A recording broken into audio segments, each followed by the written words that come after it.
Naaresto ng mga operatiba ng Corelia Municipal Police Station ang top 5 provincial most wanted person na nahaharap sa 4 na bilang ng kasong lascivious conduct sa ikinasang operasyon sa bayan ng Corelia, Bohol.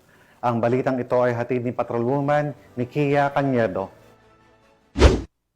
Swak sa rehas ang top 5 most wanted person, provincial level, na may kasong lascivious conduct kaugnay sa Section 5B ng RA 7610 for counts matapos itong maaresto ng kapulisan ng Corillo sa Purok Sais, Barangay Sambog, Corillo, Bohol nito lamang nakaraan.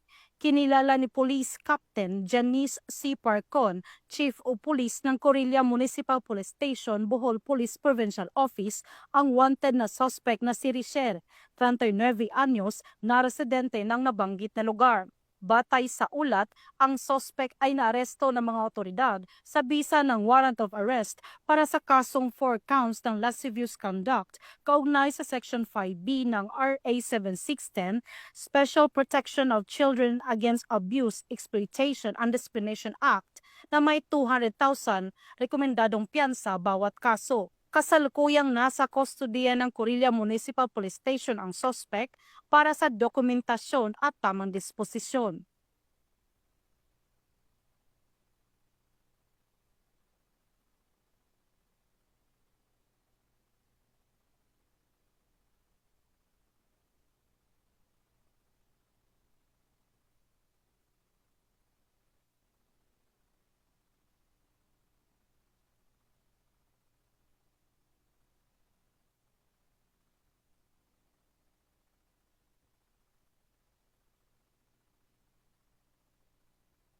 Sa ilalim ng 7-point agenda ni Acting Chief PNP, Police Lieutenant General Jose Melencio C. Nartates Jr., buong determinasyon ang mga kapulisan ng Corillo, Bohol sa pagtugis sa mga may sala sa batas upang mapanatili ang kaayusan at kaligtasan ng komunidad dahil sa bagong Pilipinas, ang gusto ng pulis, ligtas ka.